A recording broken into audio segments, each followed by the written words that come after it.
12ஆம் வகுப்பு கணித தேர்வில் தவறாக கேட்கப்பட்ட 47வது கேள்வியை மாணவர்கள் எழுத முயற்சி செய்திருந்தால் அதற்கு உரிய 6 மதிப்பெண்கள் முழுமையாக வழங்கப்படும் என்று தேர்வுத்துறை இயக்குநரகம் தெரிவித்துள்ளது. 12ஆம் வகுப்பு கணித தேர்வு கடந்த 14ஆம் தேதி நடைபெற்றது. இதில் 6 மதிப்பெண் பகுதியில் 47வது கேள்வி தவறாக கேட்கப்பட்டிருந்தது. இதனால் மாணவர்கள் மத்தியில் குழப்பம் ஏற்பட்டது. சில மாணவர்கள் இந்த கேள்வியை எழுதாமல் விட்டுவிட்டனர். எனினும் பல மாணவர்கள் அந்த கேள்வியை எழுதுவதற்கு முயற்சி செய்தனர். ஆனால் குழப்பம் காரணமாக பாதையில் விட்டுவிட்டனர். மாணவர்கள் குழப்பம் அடைந்ததாக தேர்வுத்துறை இயக்குநரகத்திற்கு தகவல் கிடைத்தது. எனவே அந்த கேள்வியை எழுதியிருந்தால் அதற்குரிய மதிப்பெண் முழுமையாக வழங்க தேர்வுகள் துறை முடிவு செய்துள்ளது. புதிய பொறியியல் மற்றும் தொழில்நுட்ப கல்லூரிகளை தொடங்க இனி அந்தந்த பல்கலைக்கழகங்களிடம் விண்ணப்பித்தால் போதுமானது என்று பல்கலைக்கழக மானியக் குழு அறிவுறுத்தியுள்ளது. பொறியியல் மற்றும் தொழில்நுட்ப கல்லூரிகள் அகில இந்திய தொழில்நுட்ப கல்வி கவுன்சில் AICTE அதிகாரத்தின் கீழ் இருந்தபோது புதிய கல்லூரிகள் தொடங்கவும் புதிய படிப்புகளை தொடங்கவும் AICTE-யிடம் அனுமதி பெற வேண்டியிருந்தது. சம்பந்தப்பட்ட பல்கலைக்கழகத்திடமும் விண்ணப்பித்து இணைப்பு அந்தஸ்து அல்லது அனுமதியை பெற வேண்டிய நிலை இருந்தது. இந்த நிலையில் உச்சநீதிமன்ற உத்தரவின்படி பொறியியல் தொழில்நுட்ப கல்லூரிகள் UGC-யின் கீழ் வந்துள்ளன. இதனைத் தொடர்ந்து பொறியியல் கல்லூரிகளுக்கான இறுதி செய்யப்பட்ட வழிகாட்டுதல் நெறிமுறைகள் பல்கலைக்கழக மானியக் குழுவின் இணையதளத்தில் வெளியிடப்பட்டுள்ளன. இதன்படி புதிய பொறியியல் கல்லூரி தொடங்குவது, புதிய படிப்பை தொடங்குவது என்பன உள்ளிட்ட அனைத்து தேவைகளுக்கும் அந்தந்த பல்கலைக்கழகத்திடம் விண்ணப்பித்தால் போதுமானது என்று கூறப்பட்டுள்ளது.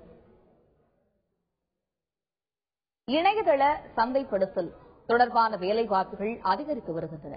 இதுகுறித்த செய்தி தொகுப்பை இப்பொழுது பார்க்கலாம். இணையதளத்தின் பயன்பாடு நாளுக்கு நாள் அதிகரித்து வருகிறது.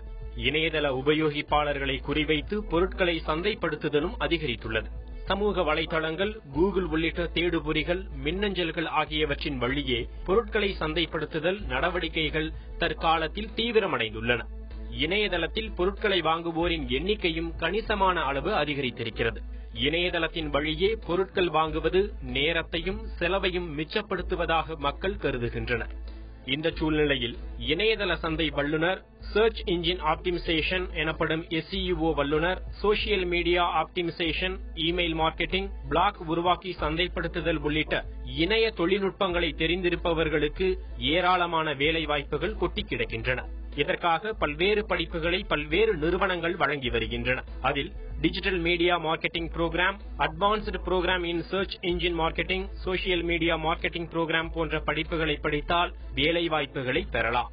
படிப்புகள் தவிர இணையதளம் குறித்த ஆழ்ந்த அறிவும், எந்த பொருளுக்கு எந்த மாதிரி சந்தைப்படுத்த வேண்டும் என்ற ஆழ்ந்த திறனும் பெற்றிருக்க வேண்டியது அவசியமாகும். தந்தி செய்திகளுக்காக K. பாலசுப்ரமணி. IAS, IPS உள்ளிட்ட சிவில் சர்வீஸ் தேர்வுகளில் முதல் நிலை மற்றும் முதன்மை தேர்வுகளில் வெற்றி பெற்றவர்கள் கூட நேர்முக தேர்வில் தோல்வியடைந்து பணி வாய்ப்பை இழந்து விடுகின்றனர். சிவில் சர்வீஸ் தேர்வுகளில் மிகவும் கடினமான பகுதி நேர்முக தேர்வுதான். எனவே நேர்முக தேர்வில் வெற்றி பெறுவதற்கான வழிமுறைகள் குறித்து சிவில் சர்வீசஸ் போட்டித் தேர்வுகளுக்கான மூத்த பயிற்சியாளர் திரு சங்கர் அவர்கள் கூறுவதை இப்பொழுது கேட்கலாம். அதாவது இந்த IAS தேர்வுக்கான பேசிக் அடிப்படை என்ன நேர்முக தேர்வுக்கு அப்படிங்கறத இன்னையிலிருந்து பார்க்கலாம். அதாவது IAS தேர்வு என்பது பாத்தீங்கன்னா நேர்முக தேர்வுக்கு முதல்ல 3 கட்டமா நடந்த பிரிலிமினரி, மெயின்ஸ், அப்புறமா இன்டர்வியூ அப்படின்னு இந்த நேர்முக தேர்வுக்கு கூப்பிடுவாங்க. இது எப்பயுமே டெல்லியில தான் நடக்கும். இதுல பாத்தீங்கன்னா நமக்கு ஒரு வேகன்சி ஒரு 1000 இருந்ததுன்னா அந்த 1000-ஐ 2.5 மல்டிப்ளை பண்ணுவாங்க. அதாவது 2.5 அப்படின்னு மல்டிப்ளை பண்ணாங்கன்னா மொத்தம் 2500 பேர் நேர்முக தேர்வு கூப்பிட்டு அதுல இருந்து 1000 பேர் நேர்முக தேர்வுல ஃபைனலைஸ் பண்ணி எடுப்பாங்க. இதுதான் தேர்வு முறை. இதுக்காக டெல்லியில ஒரு மத்திய தேர்வாணையம் UPSCங்கிற ஒரு தேர்வாணையம் இதற்கான நேர்முக தேர்வுக்காக ஒரு 10 பேர் கொண்ட பேனல் ரெடி பண்ணி அந்த ஒவ்வொரு பேனலிலும் பாத்தீங்கன்னா 5 மெம்பர்கள் இருப்பாங்க. அதாவது ஒரு சேர்மன், மற்ற 4 எமினன்ட் பர்சனாலிட்டிஸ், அதாவது பல்வேறு துறைகளில் இருந்து அரசியல், அறிவியல் மற்றும் என்விரான்மெண்ட், இது எல்லாத்தையும் மிக்ஸ் பண்ணி அந்த ஒரு மக்கள் போட்டு ஒரு பேனல் ரெடி பண்ணி வச்சிருப்பாங்க. இந்த நேர்முக தேர்வுக்கு எப்படி எதிர்கொள்வது அப்படிங்கறத இப்ப தெளிவா பார்க்கலாம். இவங்க தான் பேசிக் கொஸ்டின்ஸ் கேட்பாங்க. அதாவது உங்களுடைய கொஸ்டின்ஸ் எல்லாம் எப்படி இருக்கும் அப்படின்னா உங்களுடைய பேசிக்ஸ்ல இருந்து தான் இருக்கும். அதாவது உங்க பயோடேட்டா அதை பேஸ் பண்ணி தான் அந்த தேர்வு முறை இருக்கும் நேர்முக தேர்வு முறை. இதற்காக என்ன பண்ணுவாங்க அப்படின்னா, இந்த 5 பேர் கொண்ட குழுவும் ஒவ்வொரு மாணவர்களையும் கூப்பிட்டு, அதாவது டெல்லியில அதுக்காக ஒவ்வொரு டெய்லி ஒரு 80-50 பேரா மொத்தமா ஒரு 1.5 மாசத்துக்கு இந்த நேர்முக தேர்வு நடைபெறும். இதுல செலக்ட் ஆன ஒவ்வொரு மாணவரையும் கூப்பிட்டு அவங்களுடைய பேசிக் பயோடேட்டா மற்றும் பொது அறிவு மற்றும் அவங்களுடைய டிகிரி, அவங்களோட ஒர்க்கிங் எக்ஸ்பீரியன்ஸ், இப்படி பல்வேறு துறைகள்ல அவங்க கொஸ்டின்ஸ் கேட்பாங்க. இதுல கேட்டு இதுல இருந்து அவங்களை ஃபைனலிஸ்ட் பண்ணி இதுக்காக ஒரு பேசிக் மார்க் கொடுப்பாங்க. அதாவது 275 மார்க்குக்கு நீங்க எவ்வளவு எடுக்கிறீங்க அப்படிங்கறது மார்க் கொடுப்பாங்க. இந்த மார்க்கும் நீங்க நேர்முக மெயின்ஸ் தேர்வுல, அதாவது ரிட்டன் தேர்வுல எழுதின மார்க்கையும் ரெண்டையும் கூட்டி உங்களுடைய மார்க்கினுடைய அடிப்படையில் உங்களுக்கு ரேங்க் தரப்படும். இதுதான் நேர்முக தேர்வினுடைய ஒரு பேசிக்ஸ் ஆகும். இந்த நேர்முக தேர்வில் நமக்கு எல்லாத்துக்கும் ஒரு பதட்டம் இருக்கும். என்னடா இது ஐஏஎஸ் தேர்வுனா எல்லாத்தையும் கேட்பாங்க, எல்லாத்தையுமே தெரிஞ்சிருக்கணும் அப்படின்னு ஒரு பதட்டம் இருக்கும். இந்த பதட்டத்தை தவிர்த்தா போதும். அப்படியெல்லாம் எல்லாத்தையும் தெரிஞ்சிருக்கணுங்கிறது இந்த உலகத்துல முடியாது. யாருக்குமே எல்லாமே தெரிஞ்சிருக்காது. அதாவது தெரிஞ்சதை தெரிஞ்ச மாதிரி சொன்னா போதும், அது தெரியாதது தெரியல அப்படிங்கறது ஒத்துக்கிட்டா போதும். இதுதான் ஐஏஎஸ் நேர்முக தேர்வோட பேசிக் நம்ம கத்துக்கணும். இந்த நேர்முக தேர்விற்காக வருடம் 2500 பேர் டு 3000 பேர் செலக்ட் பண்ணி இந்தியாவிலிருந்து போகும்பொழுது என்ன ஆகும் அப்படின்னா, அதுக்காக மொத்தம் 30 நிமிடம் இந்த ஐஏஎஸ் நேர்முக தேர்வு நடைபெறும். இந்த 30 நிமிடத்தில் அவங்களுக்கு அவங்களுடைய பேசிக்ஸ் எல்லாத்தையுமே டிசைட், அதாவது அவங்களுடைய பேசிக் கேரக்டர் மற்றும் அவங்களுடைய என்ன ஓட்டங்கள், அவங்க emotional control, rational attitude, lateral thinking, இது எல்லாத்தையுமே அவங்க டிசைட் பண்ணிடுவாங்க. அது எப்படி சார் 1/2 மணி நேரத்தில் எல்லாத்தையுமே கண்டுபிடிச்சிட முடியுமா அப்படின்னா கண்டிப்பாக முடியும். ஏன்னா அந்த வயசுல 60 வயசுல இருக்கிற அந்த மக்கள் அவங்க அவங்களுடைய எக்ஸ்பீரியன்ஸ்ல யாரை எப்படி செலக்ட் பண்ணணும் அப்படிங்கறது அவங்களுக்கு தெளிவா தெரியும். புதுவை ஜிப்மர் மருத்துவக் கல்லூரியில் MBBS படிக்க விண்ணப்பங்கள் வரவேற்கப்படுகின்றன.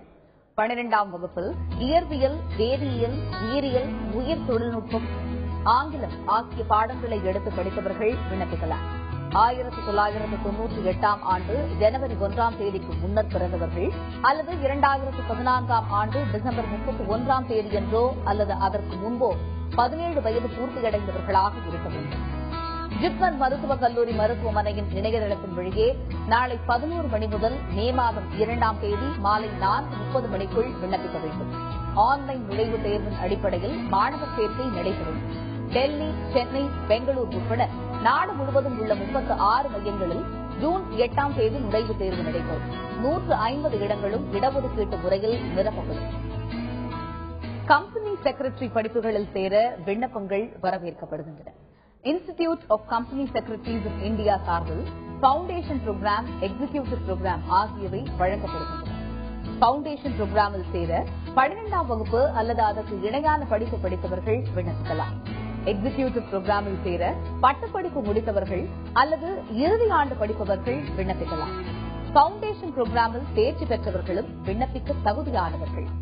பவுண்டேஷன் புரோகிராமில் சேர மார்ச் 31ஆம் தேதிக்குள் institute of company secretaries of India இணையதளத்தில் விண்ணப்பிக்க வேண்டும். எக்ஸிகியூட்டிவ் புரோகிராமில் சேர மே 31ஆம் தேதிக்குள் விண்ணப்பிக்க வேண்டும். எளிய முறையில் ஆங்கிலம் பேசுவது குறித்து நாம் பார்த்து வருகிறோம்.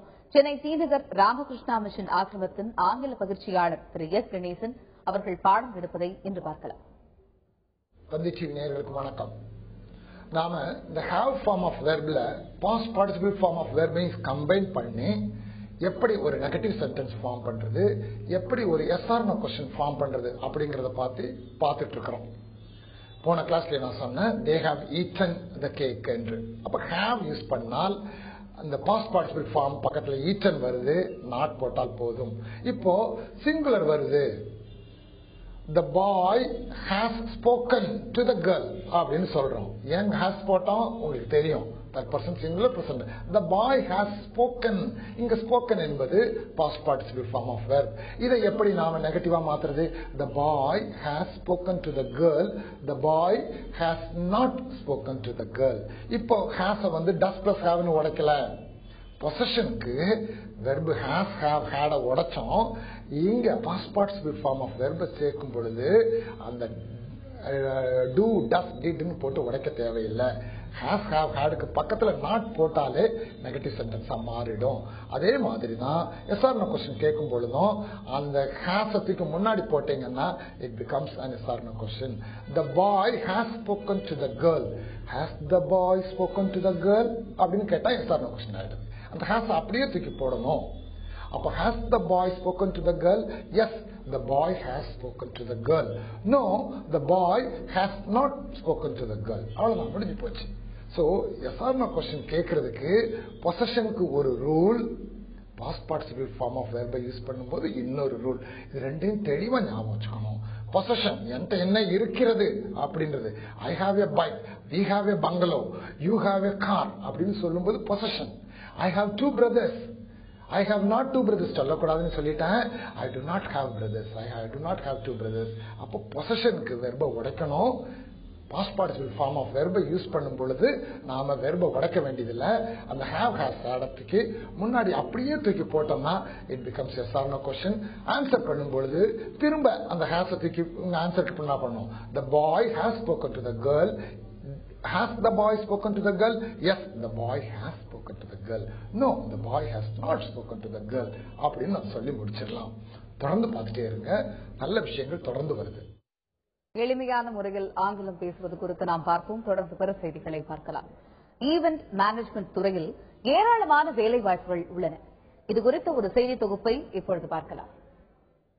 விழாக்கள் என்பது நமது வாழ்க்கையோடு ஒன்றிணைந்ததாகும். விழாக்களை நடத்துவது, ஒருங்கிணைப்பது ஆகியவையும் இப்போது ஒரு வேலை வாய்ப்பு உள்ள துறையாக வளர்ந்து வருகிறது. தற்போதைய சூழலில் திருமணம், பிறந்தநாள் விழாக்கள் ஆகியவை கூட ஈவென்ட் மேனேஜ்மெண்ட் நடத்துபவர்களிடம் ஒப்படைக்கப்படுகிறது.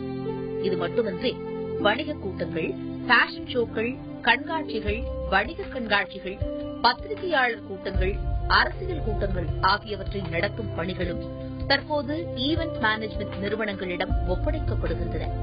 ஒரு விழாவை நீண்ட காலத்துக்கு நினைவில் கொள்ள வேண்டும் என்ற எண்ணத்துடன் எவ்வளவு செலவு ஆனாலும் அதனை செய்வதற்கு தயாராக பலர் உள்ளனர். எனவே இந்த துறை நாளுக்கு நாள் வளர்ந்து வருகிறது. ஈவென்ட் மேனேஜர் வேலை என்பது ஒரு விழாவை வெற்றிகரமாக நடத்துவது, அதற்காக திட்டமிடுவது, நிதிகளை திட்டமிடுவது ஆகியவை அடங்கும். நிகழ்வை வெற்றிகரமாக நடத்த தேவையான விளம்பரம், பொதுமக்கள் தொடர்பு பணிகளும் இதில் அடங்கியுள்ளது. ஈவென்ட் மேனேஜ்மெண்ட் பணியில் பல்வேறு நபர்களை சந்தித்தல், இணைந்து பணியாற்றுதல், விதவிதமான விழாக்களை நடத்துவதற்காக திட்டமிடுதல், மாறிவரும் பல்வேறு கலாச்சாரங்களை அறிந்து கொள்ளுதல் ஆகியவையும் முக்கியமானதாகும். ஈவென்ட் மேனேஜ்மெண்ட் துறையில் வெற்றி பெற தொடர்பு கொள்ளும் திறன், நிர்வாகத்திறன் கொண்டிருக்க வேண்டும்.